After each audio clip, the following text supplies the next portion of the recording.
నమస్తే, welcome to our channel. నేను మీ శ్రీ. ఈ రోజు మనతో పాటు ఉన్నారు మన్నం కోటేశ్వరరావు గారు, సీనియర్ పొలిటికల్ అనలిస్ట్. నమస్కారం సార్. నమస్తే. సార్, గత 2 రోజుల నుంచి చూస్తున్నాం మనం. సీఎం రేవంత్ రెడ్డి గారు అయితే మనకు ఒక సభ వేదిక మీద ఏదైతే మనకు 100 కోట్లు విలువ చేసే కార్లు, ల్యాండ్ క్రూజర్లు అయితే ఉన్నాయని చెప్పేసి, అది కూడా విజయవాడలో ఉన్నాయని చెప్పేసి అయితే ఒక చర్చను అయితే తీసుకొచ్చారు. సో ఇది ఎట్లా సార్? దీని మీద చర్యలు ఎలా ఉంటాయి? అసలు దీన్ని ఎలా చూసుకోవాలి సార్?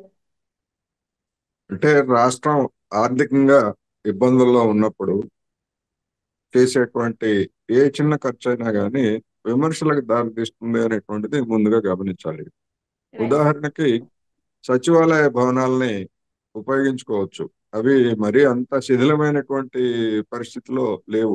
NT right. రామారావు హయాంలో ఉపయోగించినటువంటి ఒకటే అర భవనాలు అవి శిథిలమైనవి తప్ప మిగిలిన భవనాలన్నీ కూడా శుభ్రంగా ఉన్నాయి. రైట్. అయినప్పటికీ ఆర్థికంగా ఇబ్బందుల్లో ఉన్నటువంటి పరిస్థితుల్లో కూడా వాటన్నిటిని కూలగొట్టి కొత్త సెక్రటేరియట్ ని కట్టించారు.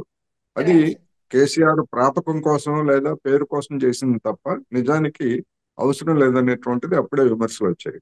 అదేవిధంగా ఇప్పుడు రాష్ట్ర ప్రభుత్వానికి అవసరమైనటువంటి వాహనాలు ఉన్నాయి. ఇవన్నీ ఉన్నప్పుడు కొత్తగా మళ్ళా బుల్లెట్ ప్రూఫ్ 22 క్రూయిజ్ వాహనాలని రైట్. కొనాల్సినటువంటి అవసరం ఏమిటి అనేటువంటిది ఒకటైతే, రెండోది దాన్ని దాచిపెట్టారు.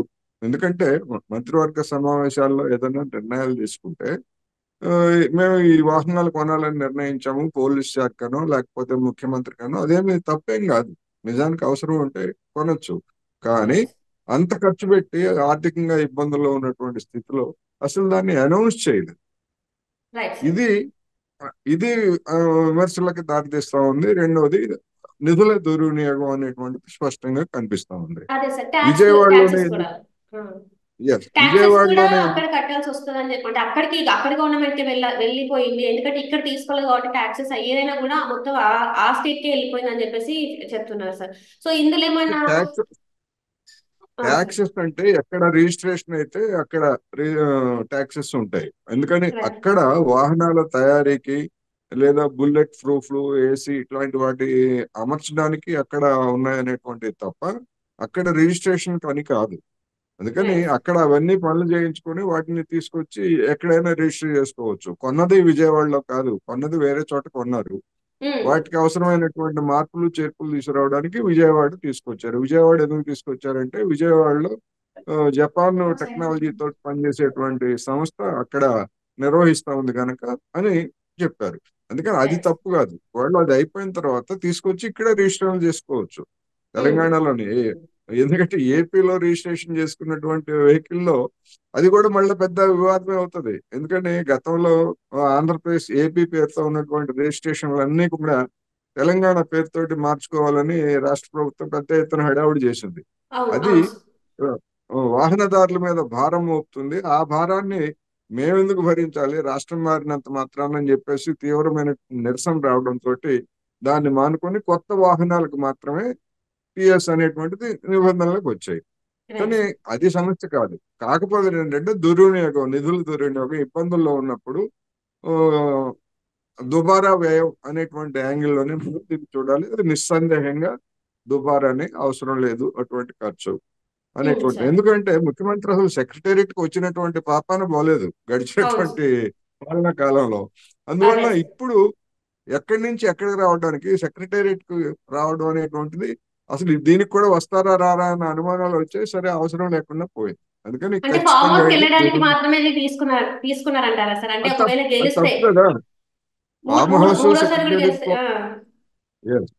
ఫామ్ హౌస్ సెక్రటేరియట్ కోసం అంత ఖర్చు పెట్టి వాహనాలు కొనాల్సినంత అవసరం లేదు.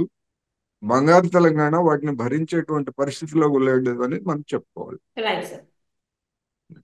అయితే అంటే ఇక్కడ ఏమైందంటే సార్, ఇప్పుడు ఏదైతే సచివాలయం సెక్రటేరియట్ నిర్మిస్తున్న సమయంలో ఉస్మానియా హాస్పిటల్స్ కానీ, నిమ్స్ హాస్పిటల్ కానీ కొంచెం శిథిలావస్థలో ఉంది. దానికి పెట్టే ఖర్చు అది బాగానే ఉంది కదా, ఇది చేయొచ్చు అన్నప్పుడు మన ఎవరైతే మాజీ ముఖ్యమంత్రి ఉన్నారో దాని మీద ఎట్లాంటి స్పందన చేయలేదు. కానీ ఇది మాత్రం తన హయాంలో ఒక ప్యాలెస్, ఒక భవంతిని నిర్మించిందని పేరు తెచ్చుకోవడానికి మాత్రం ఇలాంటిది ఒకటి చేశారా సార్? అంటే ప్రజల అవసరాలు, ప్రజల కష్టాలు సుఖాలు ఏం పట్టించుకోకుండా తనది మాత్రమే చూసుకున్నారు, తన కుటుంబం మాత్రమే బాగుండాలని చూసుకున్నారు అనుకోవచ్చా సార్? 100% ఎందుకు అంటే అనేక ఆసుపత్రుల భవనాలు ఒక ఉస్మానియా అనే కాదు, లేకపోతే మరొకటని కాదు, అనేక ఆసుపత్రుల భవనాలు శిథిలావస్థలో ఉన్నాయి. వాటిని పునర్నిర్మించాల్సినటువంటి అవసరం ఉన్నది.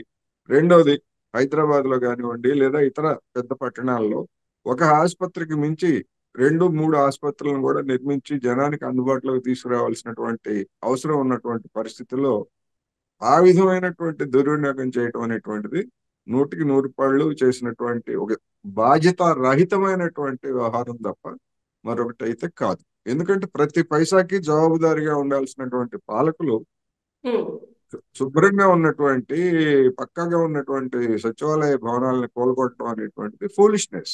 రైట్. అయితే ఇప్పుడు ఇప్పుడు దీని మీద ఇప్పుడు ఏదైతే 22 కార్లు తీసుకున్నారో దీని భారం ఎవరిపైన పడబోతుంది సార్? ప్రజల మీద పడుతుంది.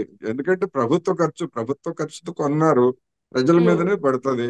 ఇప్పుడు సరే, రేవంత్ రెడ్డి గారు దాని గురించి నాకు ఇట్లా ఎవరో ఒక చిన్న ఉద్యోగి చెవిలో చెప్పాడని చెప్పారు.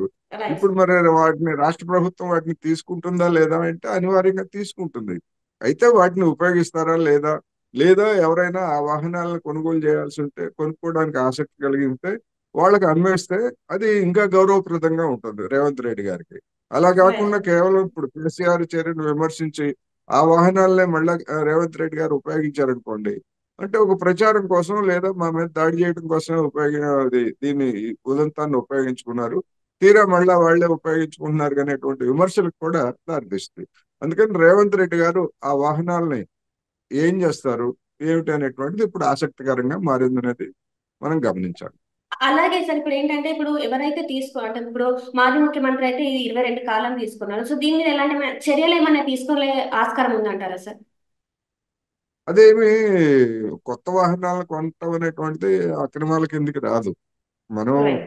మన అవగాహన ప్రకారం లేదా ఓ రాష్ట్ర ఆర్థిక పరిస్థితుల్లో దుబారా అనేటువంటిది తప్ప అదేమి చట్టవిరుద్ధమైనటువంటి చర్యమి కాదు. అందువలన వాటి మీద చర్యలు తీసుకోవడానికి ఎలాంటి ఆస్కారం అయితే లేదు అనేది మాత్రం చెప్పుకోవచ్చు. అలాగే సార్ ఇప్పుడు ఏంటంటే ఇప్పుడు ఎవరైతే అంటే ఇప్పుడు మాజీ ముఖ్యమంత్రి అయితే ఈ 22 కాలం తీసుకున్నారు. సో దీని మీద ఎలాంటి చర్యలు ఏమైనా తీసుకోలే ఆస్కారం ఉందంటారా సార్? అదేమి కొత్త వాహనాలను కొనటం అనేటువంటిది అక్రమాల కిందికి రాదు. మనం రైట్. మన అవగాహన ప్రకారం లేదా ఓ రాష్ట్ర ఆర్థిక పరిస్థితుల్లో దుబారా అనేటువంటిది తప్ప అదేమి చట్టవిరుద్ధమైనటువంటి చర్యమి కాదు. అందువలన వాటి మీద చర్యలు తీసుకోవడానికి ఎలాంటి ఆస్కారం అయితే లేదు అనేది మాత్రం చెప్పుకోవచ్చు. అలాగే సార్ ఇప్పుడు ఏంటంటే ఇప్పుడు ఎవరైతే అంటే ఇప్పుడు మాజీ ముఖ్యమంత్రి అయితే ఈ 22 కాలం తీసుకున్నారు. సో దీని మీద ఎలాంటి చర్యలు ఏమైనా తీసుకోలే ఆస్కారం ఉందంటారా సార్? అదేమి కొత్త వాహనాలను కొనటం అనేటువంటిది అక్రమాల కిందికి రాదు. మనం రైట్. మన అవగాహన ప్రకారం లేదా ఓ రాష్ట్ర ఆర్థిక పరిస్థితుల్లో దుబారా అనేటువంటిది తప్ప అదేమి చట్టవిరుద్ధమైనటువంటి చర్యమి కాదు. అందువలన వాటి మీద చర్యలు తీసుకోవడానికి ఎలాంటి ఆస్కారం అయితే లేదు అనేది మాత్రం చెప్పుకోవచ్చు. Right sir. Right. Thank you so much sir. మాతో పాటు మీరు జూమ్ కాల్లో మాతో పాటు వచ్చినందుకు థ్యాంక్ యూ సో మచ్.